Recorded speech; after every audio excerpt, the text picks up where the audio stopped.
Why am I still playing Destiny? I get that question nearly every day. It's boring, tedious, repetitive, and a complete rip-off. If you give Bungie and Activision your money, you are everything wrong with modern gaming, etc. Dare to say you enjoy the game, and you are guaranteed to be met with that response from one side or the other. Should you care?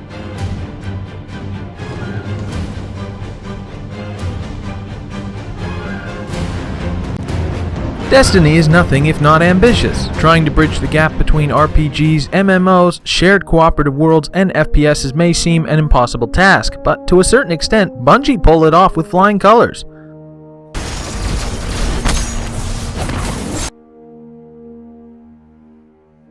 As a deceased human, alien, or robot-like being, after picking from 3 different classes, you are thrust into the picture with little to no explanation of how or why you're suddenly alive again, or how you died, or how long you've been dead. Each class features a rich skill tree and subclass, as well as a special ability and class-specific grenades. You are brought back to life by your ghost, played charismatically by Game of Thrones star Peter Dinklage. You don't know how long I've been looking for you. Your ghost is a product of the Traveler, a mysterious giant orb that man discovered hanging out above Mars, or at least that's how the very gorgeous opening cutscene depicts. With the Traveler's magic, or energy, referred to as light, mankind is hurled into the future and achieves all kinds of wonderful evolutions in terms of technology and discovery. Life is good until an elusive force known as the Darkness enters the scene, a powerful enemy of the Traveler which it was presumably running from. In the present day, one city remains, under the protection of the Traveler, which looks to have seen better days. Earth and nearby colonized planets and moons have all but been surrendered to alien species and various foes, and the light of humanity is about to die out. That's where we come in. A hunter, warlock, or titan, chosen by the Traveler's ghost to be brought back from the dead to wage war on the Darkness, along with all the other hand-picked guardians. A more promising setup for an epic sci-fi adventure there never was. Like many others, I couldn't wait to get into the story and swim in the seas of the amazing lore that had been presented to us. However, it's here that the game runs into its first big problem. Offering up many enticing bits of lore is all well and good, but the game hides this behind a very oddly placed wall. To find out many of the details surrounding the game world, you need to collect grimoire cards. These are your challenge collectibles for Destiny, ranging from killing certain enemies to finding rare equipment. Each one of these cards represents backstory, but if you want to actually look at these cards, you need to go to Bungie's official website. Why should I have to break immersion to learn the history of the game we are already playing? A better idea would have been to implement some sort of digital library or archive in the tower for Guardians to relax and read up on all things Destiny to their heart's content. Based somewhere above the last city on Earth, the tower acts like a central hub for the game, and you share your tower simultaneously with up to 15 other Guardians like yourself. From the tower, you can visit the gunsmith or quartermaster and pick up weaponry for your Guardian, or visit the Vanguard to purchase armor and gear. The game has many currencies, but the most prominently used one is Glimmer. Glowing blue blocks that represent the closest thing Destiny has to cash. You can use Glimmer to buy new equipment, materials, gear upgrades, or vehicles. Other forms of currency include Motes of Light and Strange Coins. Both are rare and extremely valuable. You return to the tower most commonly to deal with the Bounty Tracker and the Cryptarch. Like his name suggests, the Bounty Tracker offers you bounties to complete for rewards. You can earn easy Glimmer from completing multiple bounties, as well as rank up your gear and earn Vanguard marks and reputation, which levels up your Vanguard for gifts and privileges. Vanguard marks work as a separate currency to Glimmer and can be used to buy more valuable gear from the Vanguard of your particular class or the Quartermaster. The Cryptarch is in charge of loot handling. When you find rare materials or mystery loot drops known as engrams, you bring them to the Cryptarch to be decoded into new gear or materials. Engrams are color-coded, white for common, green for uncommon, blue for rare, purple for legendary, and yellow for exotic. Engrams are randomly decoded into an item or material based on the rarity of the engram, or at least in most cases. Sometimes the engram can be turned into an item that exceeds the rarity of the engram, or the opposite, though a patch is believed to have fixed that. Like your Vanguard, you can level up your Cryptarch and earn a gift each time. The tower also features a shipwright from whom you can purchase a spaceship for yourself, but again, Destiny dangles the carrot by having the ship be reduced to little more than a loading screen as you wait in lobbies or travel to different locations. Thankfully, the other thing you can purchase from the shipwright is a Sparrow. A blatant homage to the ghosts of Halo, your Sparrow is essentially your ground transport and effectively gets you from A to B in no time at all.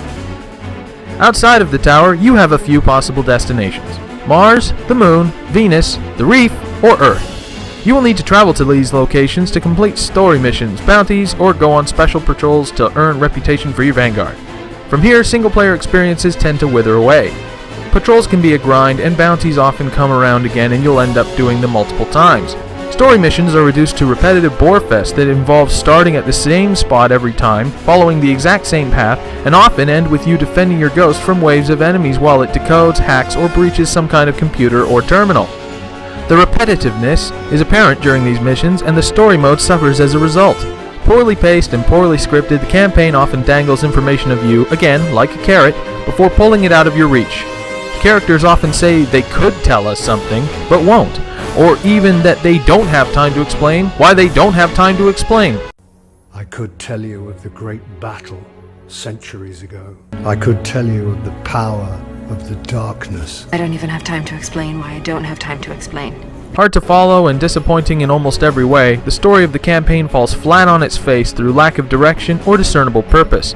The handful of side characters are given stiff, uninteresting dialogue, or are presented in such a way it's as if the game expects you to already know who they are. As was already stated, the template for each mission becomes immediately obvious to everyone. Fly here, start here, defend Dinklebot here. The lack of innovation is what hurts the game the most, and the reason the campaign is very forgettable. You will also end most missions by taking on a bullet sponge of a boss. While the designs of these boss fights are exciting enough, the creativity behind actually reaching them and fighting them is sadly lacking. When you jump into a game with friends, however, it becomes an entirely different experience. Cooperative play is wielded like a sword in Destiny, with seamless drop-in, drop-out featuring prominently in the matchmaking process. Your friends add a new incentive to play well and earn the best gear you can, but after you reach the level 20 mark, rewards are seldom found in the campaign that are worth noting. But the game doesn't stop there. On the contrary, for some, it begins. Your character may max at level 20, but your power level doesn't.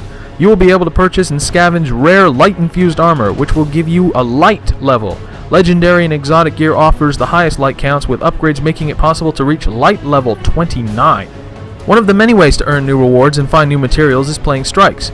Strikes are unforgiving missions designed to be played on the highest difficulties to earn the best rewards. The Xbox One features 5 strikes, while the PlayStation 4 features 6. If you can grind for enough light armor and high-level weapons, you may feel brave enough to tackle a raid. A raid, much like in an MMO, is a multi-stage staggering test of strength and strategy. The game currently features one raid, but a second is due to arrive with the new Dark Below DLC, which will be covered in another video. You will need to coordinate with 5 other Guardians to find success in the raid, and if you do, you will have a chance of being rewarded with some of the best items in the game. Get lucky enough, and you could find raid armor, raid exclusive gear that carries enough light to reach level 30.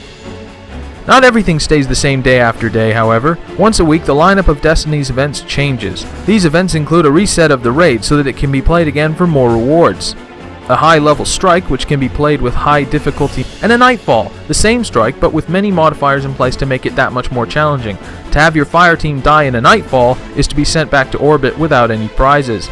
People who beat the nightfall can be easily spotted with glowing flames surrounding their heads, a mark of their victory. Players who fancy a more hands-on competitive approach will find a lot to love in the Crucible, the main competitive mode for Destiny. However, I have found the Crucible to be the weakest component of the game.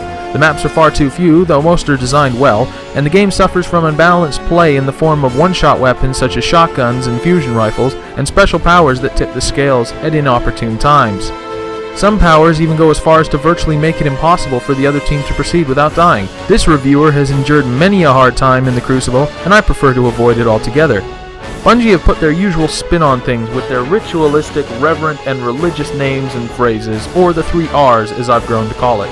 Words like Crucible, Reaver, Harpy, Supplicant, Minotaur, Praetorian, Knight, and Vandal are prominent, but there are also name and titles such as Fogoth the Untamed and Atheon the Time Conflux that give off a certain level of Bungie's usual stylistic flair for naming their babies. Visually, the game is stunning. Richly detailed environments play second to the glorious backdrops. Space looks incredible, and the level of attention to detail shown is fantastic. The surface of the moon glistens under the light of the earth, which rotates above, and the sandy dunes of Mars coats a once rich utopian city in destruction and death. Character models are decent, and weapon designs are a joy to inspect. The game also features a rich soundtrack, which I have purchased, a very original sounding composition despite certain main cues having obvious similarities with the film Prometheus. Where Destiny really shines is in the mystery. What's to come? What hasn't been discovered yet? People find new secrets every day. Chests are scattered around the game world and an engram can drop at any time. Random rewards drop after special missions and nightfalls, and they have a chance of being something incredible. Once a week, a character named Zur, Agent of the Nine, visits the tower, selling exotic items and weapons for strange coins and motes of light. What will he sell this week? These are the questions Destiny players ask themselves every day. You jump online to see what bounties you can do, and what the new nightfall is, what Zur is selling, and many other things. The level of addiction I've experienced on Destiny is like none in recent memory. I've locked down more than 350 hours into Destiny, and with 2 expansions on the way, I'll no doubt log countless more. The game does have a few issues. The infamous collection of the animal errors can pop up at any time and force you to lose connection, with a note saying you have a newt, or viper, or even an anteater. There is also the dreaded Marionberry, which can prevent you coming online numerous times until you do a complete restart of the game. I was unfortunate enough to once experience the potentially game-breaking zebra error, or zebra if you're in the UK, a problem so bad it effectively ended my entire session for the night and even required me to get in contact with Bungie. Thankfully, it was swiftly dealt with and I was back online by morning. This is when Destiny's online-only requirement can be a frustrating thing, though personally playing it alone just isn't as fun anyway, so I don't mind being kicked off and not having to play alone, if that makes any sense. There are also plenty of exploits to be, well, exploited. Certain enemies can be pushed off ledges with sneaky tactics. For a while, this even included the final boss in the raid. Though for me it's not personally an issue, some will find the loot system in Destiny very unforgiving. In my opinion, it's this that makes the game so damn addictive. What if you get that in the next drop? Many people struggle in the raid to land the best gear for weeks on end, but could then turn around and get the best gear you find in one single night. Much like the lottery, the chances of winning these fantastic prizes is what makes you keep going back in. Standard MMO players will be well versed on this practice and will find a lot to like here. The game has many other positives, from enemy variety to an excellent difficulty modifier. Gunplay in the game is first-rate, as is the melee, special power, and grenade systems. Jumping is also a joy, and certain characters can turn invisible for a while, do short-range teleports, put up giant bubble shields, and lots more. Once you reach level 30, as I have, most story missions on their highest difficulty will make you seem a bit godlike to your foes, and won't give you many problems. But this is remedied by the raid, which on hard mode features only level 30 enemies, and if you die, you stay dead, until either everyone else dies or it carries over to the next stage. The hard raid is easily the greatest single challenge the game offers. Your weapons and armor are persistently upgraded with the use of rare materials such as Ascendant Shards and Ascendant Energy.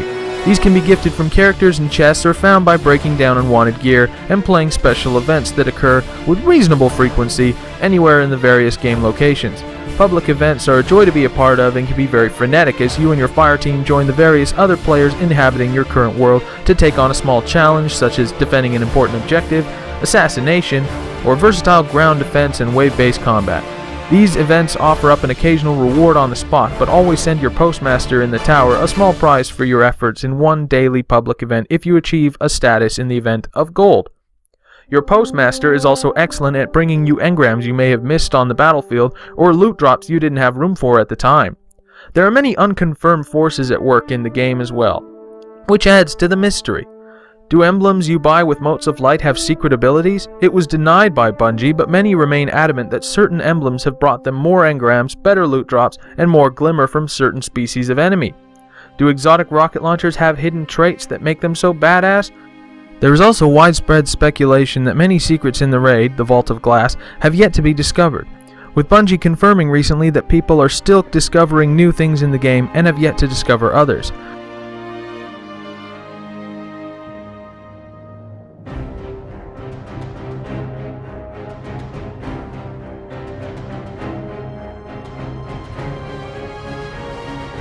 If you are going solo, you will find the game a chore and a grind. If you are going in with friends, you will still find it a grind, but with friends, it's an indescribably bearable grind. There are hundreds of hours of gameplay to be had here, and I would recommend that if you are willing to put in the effort, you pick this up at full price. It's an average single-player game, but it's a cooperative masterpiece, one of the most rewarding and satisfying co-op experiences to come out of 2014. And that, ladies and gentlemen, is why we are still playing Destiny.